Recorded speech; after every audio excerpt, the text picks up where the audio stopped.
My name is Julia Foster, and at 32, I've built a life I'm proud of. I'm a data analyst in Orlando, Florida, climbing the ranks at a top tech company, earning more than I ever dreamed. It's a far cry from my childhood when my world fell apart at 9. My mom walked out on my dad and me after their divorce, leaving us to scrape by. I worked hard, fought for every opportunity, and thought I'd left that pain behind. But then one autumn evening, everything changed. A knock at my apartment door brought my past crashing back. My mom had somehow found out how much I earn, and she showed up with my spoiled half, brother demanding I hand over a fortune. Their words hit like a punch, bold, shameless, and dripping with entitlement. It wasn't just about money.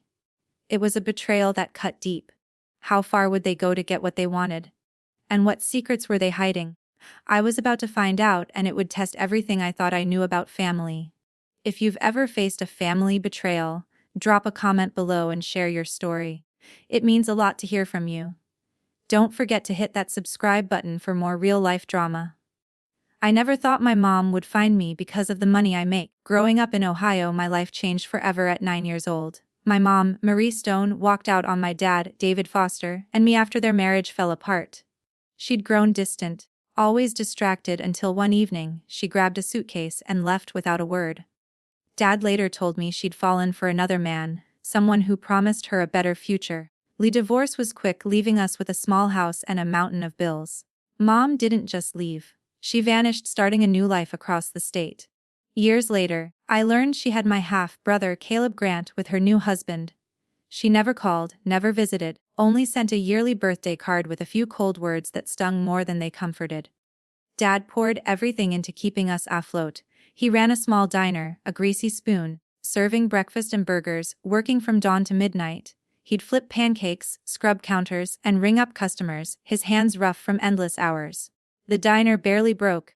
Even some days he brought home less than $50 after expenses. Rent was always late, and the fridge was often empty. Dad hid his worry, but I saw it in his slumped shoulders, the way he'd sigh over unpaid bills. He'd come home exhausted, yet still made time to ask about my day, his voice warm despite the strain. At 13, I couldn't stand watching him struggle alone. I started babysitting for neighbors, staying up late to watch their kids while studying by flashlight. Soon, I took on more stocking shelves at a corner store, cleaning houses after school, even delivering newspapers before dawn. Every dollar I earned went to Dad for groceries or the electric bill. He'd argue, saying I should be a kid, not a breadwinner, but I insisted. It was my way of fighting back against the void Mom left. I'd hide my own exhaustion, pretending it was fine when my hands ached from scrubbing floors or my legs burned from biking miles with papers. School was my lifeline. I'd stay late for math club, poring over equations to drown out the hurt. Dad would sit with me at our worn kitchen table, helping with homework when he wasn't half asleep. He'd say I could do anything, that I was stronger than our circumstances. His words kept me going even when I doubted myself. But Mom's absence was a constant ache. I'd stare at her old photos, wondering why I wasn't enough for her to stay. Those questions carved a hole in me when I buried under work and study. By high school, I'd learned to depend on myself. I saved every penny, studied harder, and vowed never to need anyone like I'd needed her.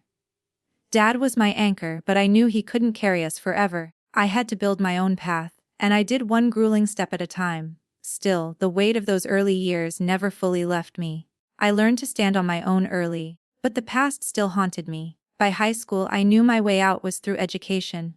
I buried myself in studies, staying up late to master calculus and ace every exam. My guidance counselor saw my grit and pointed me towards scholarships. At 17, I won a full ride to a state university for data analytics, a field that clicked with my love for patterns and answers. That scholarship was my escape, a chance to rewrite my future.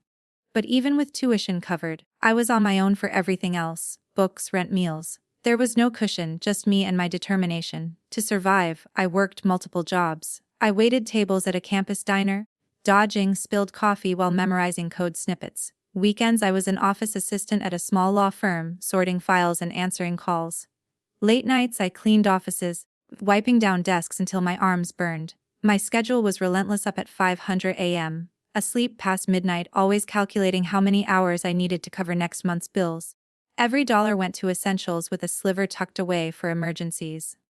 I pushed through exhaustion, driven by a promise to myself I wouldn't let my past define me. College was a grind, but it shaped me. I took extra courses, joined data science clubs, and landed a summer internship at a tech startup. The work was intense, crunching numbers for hours, but it honed my skills.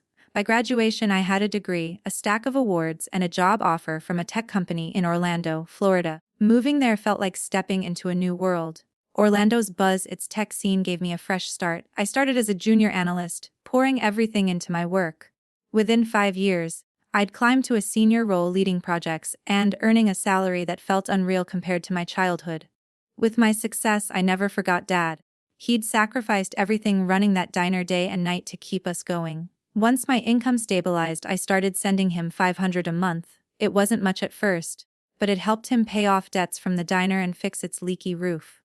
Later, I covered his car repairs and even sent extra for a new fridge when his broke. He'd protest saying he didn't want my money, but I insisted. It was my way of thanking him, of easing the burden he'd carried alone for so long. Every time we talked, his voice would crack with pride, telling me I was his greatest achievement. Those moments meant more than any promotion. Mom, though, was a different story. Her yearly birthday card still came, each one a cold reminder of her absence. Happy birthday. Hope you're doing okay. She'd write her words sharp and hollow. No calls, no visits. Just those cards piling up in a drawer. They stirred up old pain questions I'd tried to bury. Why did she leave me behind? Why didn't she care? I'd pushed the thoughts down, focusing on my work and Dad's quiet support. But the hurt lingered. My life in Orlando was one I'd built from scratch. I bought a modern apartment downtown, filled it with things that felt like home. My colleagues respected me, and I found friends who became my chosen family. I thought I'd closed the door on my past, that I'd proven I didn't need Mom.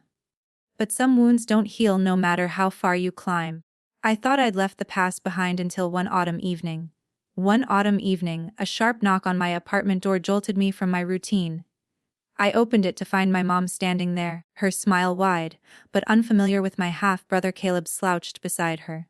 It had been over 2 decades since I'd seen her face, and the sight hit me like a wave, part shock, part ache. She stepped forward, arms open, as if we'd never been apart. Her voice dripping with warmth that felt rehearsed. "Julia, my sweet girl, it's been too long," she said, pulling me into a hug I didn't return. Caleb barely looked up, his eyes glued to his phone, muttering a half-hearted greeting. We sat in my living room, the space I'd made my own, but their presence made it feel foreign. Mom's eyes darted around, lingering on the sleek furniture, the view of Orlando's skyline through my windows. She started with small talk, how she'd missed me, how proud she was, but her words felt hollow like lines from a script. Then she got to the point. "I heard you're doing so well," she said, her tone shifting. "A big job, good money." She leaned closer, her smile tightening. "Caleb's starting college soon. His tuition $60,000 and we need your help. Just a little support, maybe $3,000 a month to keep us afloat." I froze, her words sinking in. $60,000 and $3,000 a month. The numbers were staggering, but it was her casual entitlement that stung most. Caleb finally looked up, smirking. "Nice place, but it's kinda small for someone making bank like you," he said, his tone dripping with disdain. He sprawled across my couch, propping his sneakers on the coffee table like he owned it. "You could do better," he added, scrolling his phone again. His arrogance, her calculated warmth, it was too much. My stomach churned with a mix of anger and disbelief. This wasn't a reunion, it was a transaction. I tried to process their request. Mom went on, painting a picture of struggle, saying she and Caleb were barely getting by. Her voice was soft, almost pleading, but her eyes were sharp, watching my every reaction. She mentioned my job again, dropping hints about my salary as if she'd done her homework. "You've got so much now, Julia," she said. "Family helps family, right?" The word family hit like a slap. Where was she when Dad and I were scraping by? When I was working nights to afford groceries? Part of me wanted to believe her, to see this as a chance to mend things. I'd spent years wondering what it would be like to have her back, to hear her explain why she left. Maybe this was it, a chance to rebuild, but doubt nodded at me. Her sudden appearance, her focus on my income, it felt too convenient. Caleb's attitude didn't help. He interrupted her sob story to complain about his crappy dorm, saying he deserved a better car to fit in at college. His entitlement was a mirror of hers, and it made my skin crawl. I kept my voice steady, asking how they found me. Mom waved it off, saying she'd heard things through old friends. Her vagueness set off alarms in my head. I told them I'd need time to think, that 60,000 wasn't something I could just hand over. Mom's smile faltered, and Caleb scoffed, muttering something about me being stingy. They left soon after, Mom promising to call, her hug lingering a little too long. I closed the door, my heart pounding, torn between anger and a flicker of hope. I hated myself for feeling. The next morning, I got a text from my mom. I agreed to meet Mom and Caleb at a busy Orlando cafe, hoping for clarity after their visit to my apartment. The place was packed, the hum of conversations blending with the clink of coffee cups. I spotted them at a corner table. Mom with her practiced smile, Caleb slouched with his phone in hand. My stomach knotted as I sat down, their presence pulling me back to a past I'd fought to leave behind. I wanted answers, maybe even a real connection, but their eyes told me this wasn't about family. Mom started with a soft tone, her words dripping with fake warmth. "Julia, I've missed you so much," she said, reaching for my hand. I pulled back, keeping my guard up. She launched into a story about why she'd been gone all those years, her voice trembling just enough to seem sincere. "Your dad made it impossible for me to stay in touch," she claimed, her eyes wide with feigned sadness. "He shut me out. Kept you from me." I tried, Julia. I really did. Her lies hit hard, twisting the truth I knew too well. Dad had begged her to call to visit, but she'd chosen her new life over us. The betrayal stung sharper now than when I was a kid. I stayed silent, letting her talk. She painted herself as a victim, saying she'd been struggling ever since the divorce, barely scraping by. "Caleb's future is at stake," she said, her tone shifting to urgency. "We need your help to get him through college." Before I could respond, Caleb chimed in, his voice smug. "Yeah, I need a car to get around campus," he said, not even looking up. "Something nice, like a Mustang, and a new phone. This one's trash." His demands were 30,000 car and a 100,000 phone, as if I owed him a lifestyle I'd never had. I clenched my coffee cup, anger rising. "You're asking for a car and a phone on top of the 60,000. I said, my voice steady but sharp. Caleb rolled his eyes. "You're loaded, Julia. What's the big deal?" he snapped, tossing his phone on the table. Mom jumped in, her tone pleading now. "We're family, Julia, you've got so much now. Can't you share a little?" Her words echoed her apartment visit, but now they felt more desperate, more calculated. I saw through her act, the way she leaned on family to guilt me into giving. I took a deep breath, my mind racing. "I worked for everything I have," I said, my voice firm. "Dad and I had nothing after you left. I'm not a bank." Mom's face hardened, her mask slipping. "You're so selfish," she spat. "I gave you life and this is how you repay me." Her accusation cut deep, stirring up old wounds, but I wouldn't let her manipulate me. Caleb scoffed, muttering, "Figures you'd be like this. Dad was right about you." His words were a jab, implying Mom's husband had filled his head with lies about me. The argument escalated fast. Mom raised her voice, blaming me for her absence. "If you'd reached out, things could have been different," she said, her eyes flashing with anger. I shot back. "You left when I was 9. You sent cards, not calls. Don't put this on me." My heart pounded, years of hurt spilling out. Caleb jumped in, yelling that I was too good for them, that I owed them for all they'd been through. The cafe grew quiet, eyes turning toward us, but I didn't care. I stood up, my chair scraping the floor. "I'm done here," I said, my voice shaking with rage. "I don't owe you anything." Mom grabbed my arm, her grip tight. "You'll regret this, Julia," she hissed, her face twisted with frustration. I pulled away, walking out without looking back, their voices fading behind me. My chest ached with a mix of fury and grief. I'd wanted to believe Mom might have changed, but she was the same, using me just like she'd used Dad. Caleb's entitlement only made it worse. I went home, but they weren't done yet. That afternoon, my apartment buzzer rang, pulling me from a restless attempt to work. I opened the door to find Mom and Caleb standing there again, uninvited. Mom's smile was tighter than before, her eyes darting nervously. Caleb leaned against the wall, scrolling his phone, his expression bored but expectant. My pulse quickened after our blowout at the cafe. I hadn't expected them back so soon. "We just want to talk," Mom said, her voice overly sweet, but I felt a chill. I let them in against my better judgment, hoping to avoid another scene. They sat on my couch, Mom clutching her purse. Caleb sprawled out like he owned the place. I stayed near the kitchen counter, arms crossed, watching them closely. Mom started with small talk, asking about my job, but her questions were too pointed. How much I earned, how I managed my money. Then she pivoted, her tone sharp. "You're doing so well, Julia," she said. "Why can't you help us?" Caleb deserves a chance. Caleb nodded, muttering, "Yeah, it's not like you're broke." Their insistence felt like a trap, and I kept my answers vague, my unease growing. I stepped away to grab water, leaving them briefly. When I returned, Caleb was at my desk, my laptop screen glowing. My heart sank. He was clicking through my browser, my banking app open. "What are you doing?" I snapped, rushing over. Caleb shrugged, unfazed. "Just checking it out," he said, smirking. Mom jumped in, her voice defensive. "We were just curious, Julia. You've got so much, why hide it?" Her words confirmed my worst fears. They were after my accounts. I yanked the laptop away, my hands shaking. "You don't touch my stuff," I said, my voice low but firm. I checked the screen. My financial dashboard had been opened, login attempts logged. My mind raced to Dad. Mom had mentioned hearing things about my income. And now this. I opened my email, heart pounding, and saw a forwarded message from Dad's account detailing my job and salary sent to Mom's address. She'd hacked his email, used his trust to dig into my life. The betrayal hit like a punch. Not just to me but to Dad, who'd never betrayed her confidence. "You hacked Dad's email?" I demanded, turning to Mom. Her face palled, but she didn't deny it. Instead, she lashed out. "Your dad's a failure, Julia," she spat, "running that pathetic diner, dragging you down with him. I had to know how you turned out so well." Her words were venom tearing into the man who'd raised me alone. Caleb snickered, adding, "Yeah, he's a loser. You're better than that." Their cruelty ignited something in me. I stepped toward them, my voice steady despite my rage.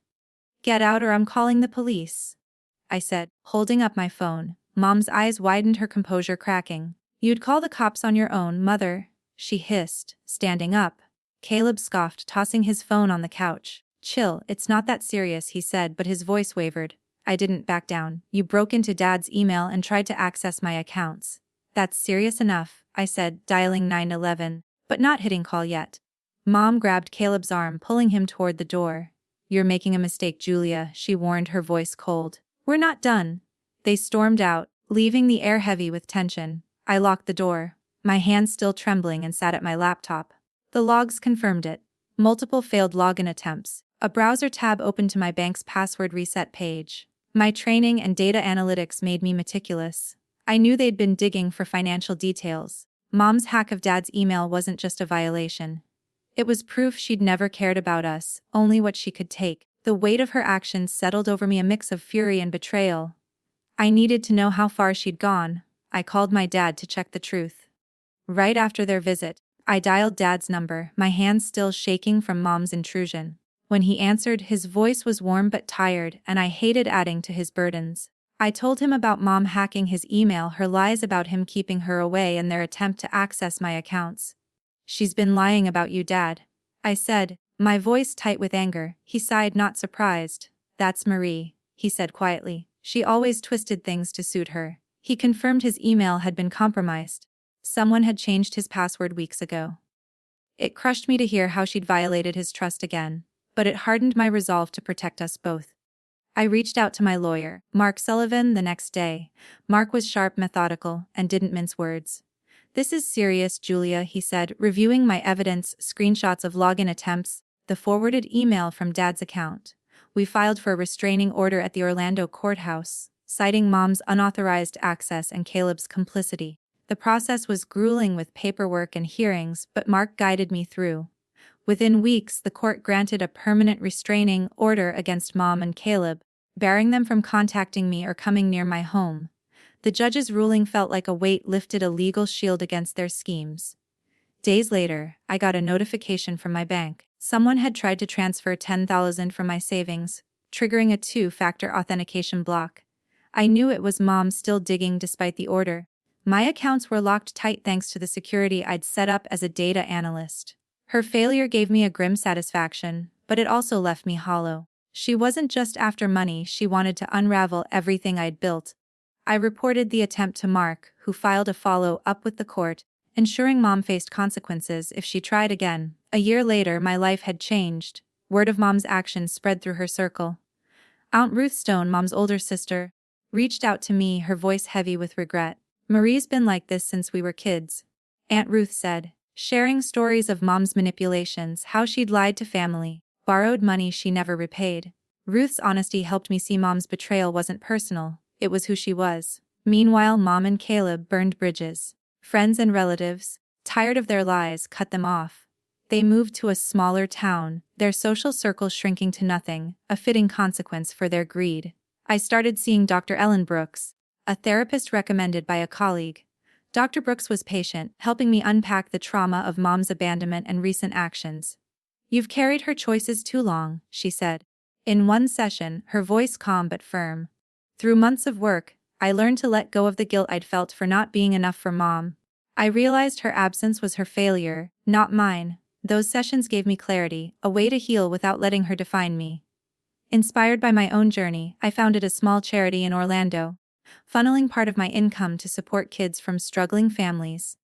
The fund offered scholarships and mentorship, things I'd craved growing up. Launching it felt like giving back to the girl I'd been scraping by in Ohio. My friend Carrara, a social worker, helped me set it up, her enthusiasm infectious. Na, a fellow analyst, designed the website, and Ryan, my neighbor, spread the word through his community network.